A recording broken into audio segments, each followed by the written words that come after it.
Did ancient humans get cancer? Cancer is brutal. It never announces itself. It doesn't arrive with a warning. Somewhere deep inside the body, a single cell goes wrong. Then another. Then another. For years, nothing seems unusual. Until one day, a doctor sits across from you and quietly says the words no one ever wants to hear. You have cancer. It steals years. It steals parents, children, friends, and futures. It tears families apart. It doesn't care who you are, where you were born, or how much you still have left to live for. Cancer is one of the most ruthless forces in nature. But here's the part most people never realize. Cancer is older than humanity itself. Most people think cancer is a modern disease. We blame processed food, pollution, cigarettes, chemicals, and the way we live today. And while all of those things absolutely increase certain cancer risks, they didn't create cancer. The truth stretches back long before civilization, before farming, before language, even before our own species. In 2016, scientists exploring a cave in South Africa uncovered something extraordinary. It wasn't treasure. It wasn't an ancient weapon. It wasn't the remains of a forgotten civilization. It was a foot bone. At first glance, it looked completely ordinary, but under closer examination, researchers discovered something almost impossible to believe. The bone belonged to one of our ancient human relatives, either Australopithecus or an early member of the Homo genus. It was approximately 1.7 million years old, and it contained unmistakable evidence of osteosarcoma, an aggressive form of bone cancer. This wasn't a fracture. It wasn't damage from a predator. It wasn't simply the wear of a difficult life. A malignant tumor had been growing inside the bone of a creature that walked the earth long before modern humans existed. The same study also identified a benign spinal tumor in another fossil from roughly the same period. Scientists call these abnormal growths neoplasms.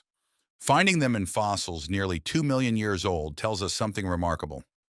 Cancer didn't begin with factories. It didn't arrive with processed food.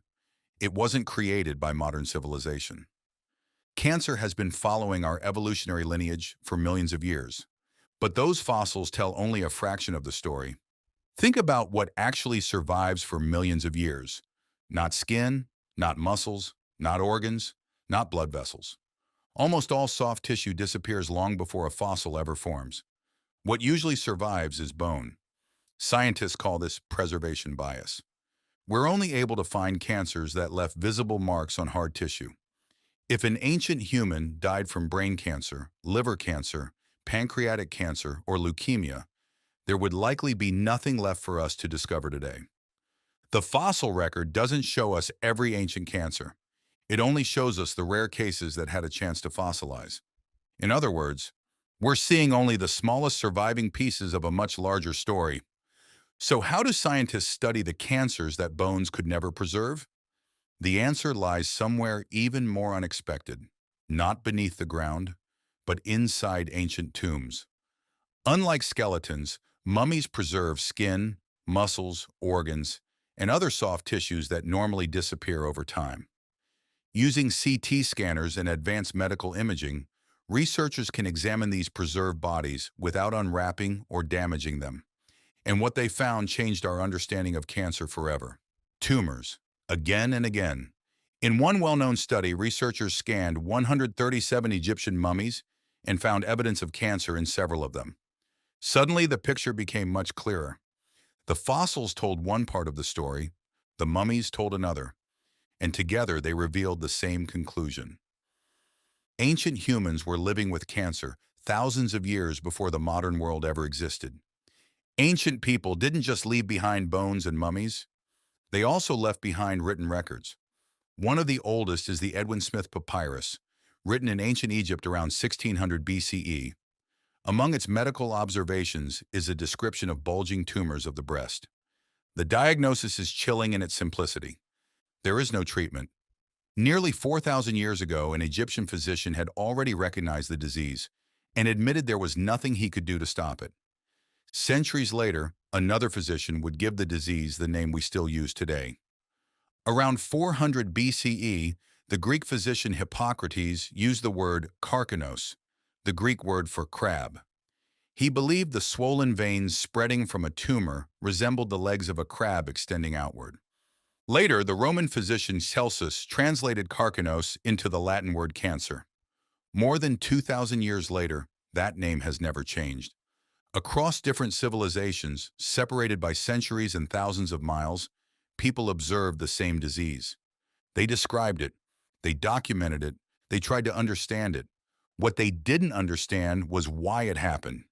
To answer that question, we first have to understand what cancer actually is. Cancer begins with a mutation. Somewhere inside the body, the DNA of a single cell becomes damaged or is copied incorrectly as the cell divides. Most of the time, our bodies catch these mistakes and repair them before anything goes wrong. But occasionally, one mutated cell escapes those safeguards. Instead of stopping, it keeps dividing. Then it divides again and again. Over time, those abnormal cells build into a mass. That mass begins invading the healthy tissue around it. That's what we call cancer. The important thing to understand is that mutations are a natural part of life. Every time a cell divides, there's a small chance something can go wrong. The more cells an organism has, and the longer it lives, the more opportunities there are for one of those mistakes to slip through. In other words, cancer isn't something biology accidentally created. It's a consequence of biology itself. And that risk isn't unique to humans. Evidence suggests that dinosaurs developed cancer. Ancient fish developed cancer. Even trees can develop cancer-like growths. Any living organism made of dividing cells carries the possibility that, sooner or later, something can go wrong. So did ancient humans actually get cancer less often than we do today?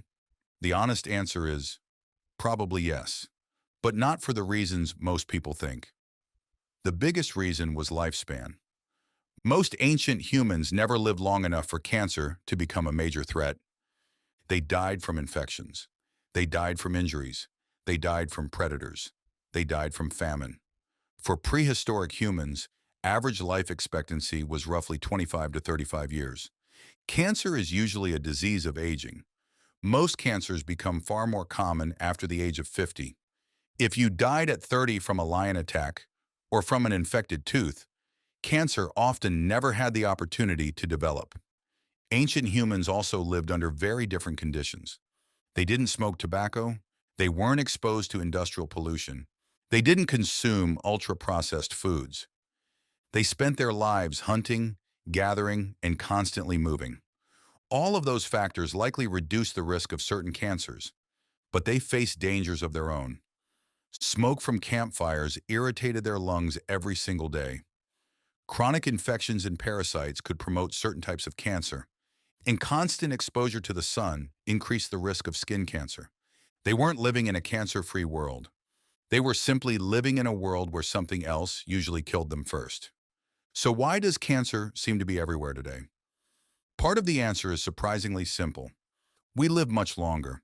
Modern medicine has dramatically reduced many of the diseases, injuries, and infections that once killed people at a young age.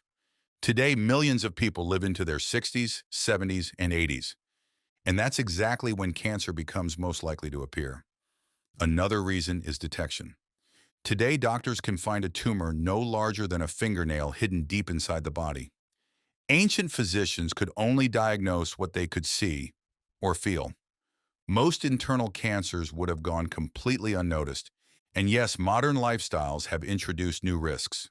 Smoking is strongly linked to lung, throat, and mouth cancers. Obesity increases the risk of multiple cancers. Excessive ultraviolet exposure causes skin cancer. And diets high in processed meat have been associated with an increased risk of colorectal cancer. Cancer isn't more mysterious today. We're simply living long enough and looking closely enough to find it. Understanding that cancer is ancient is more than just an interesting piece of history. It may help scientists fight the disease today. If cancer has existed for millions of years, then it isn't simply a modern medical problem. It's woven into the biology of complex life itself. That realization has opened entirely new areas of research. Instead of asking only how cancer develops, Scientists are also asking why some species seem far better at resisting it than others. Take elephants, for example. An elephant has far more cells than a human. By simple probability, it should develop cancer far more often than we do, but it doesn't. One reason is that elephants carry multiple copies of a powerful tumor-suppressing gene known as TP53. Whenever damaged cells begin behaving abnormally, these extra copies help eliminate them before they can become cancerous. Researchers are now studying these genetic defenses, hoping they might one day inspire better treatments for humans. The fossil record is helping in another way as well. By comparing ancient bone tumors with modern cancers, scientists can study how the disease has changed over time and identify the conditions that may influence its development. Every fossil, every ancient skeleton, every preserved mummy adds another small piece to a puzzle that humanity has been trying to solve for thousands of years. Because cancer isn't just a disease, it's an evolutionary mystery. And understanding where it came from may help us understand how to defeat it. Think back to that foot bone discovered in South Africa, a bone nearly 1.7 million years old, a malignant tumor growing inside a creature that lived before cities, before writing, before agriculture. Long before our own civilization existed, cancer was already there. It has walked beside our lineage for millions of years. It is one of the oldest enemies humanity has ever faced. But today, for the very first time in that unimaginably long history, we aren't facing it with guesswork. We have genetics, we have medical imaging, we have targeted therapies, we have immunotherapy. And with every new discovery, we understand a little more than the generations that came before us. Cancer may be ancient, but so is humanity's determination to understand it. And for the first time, that determination is finally beginning to fight back.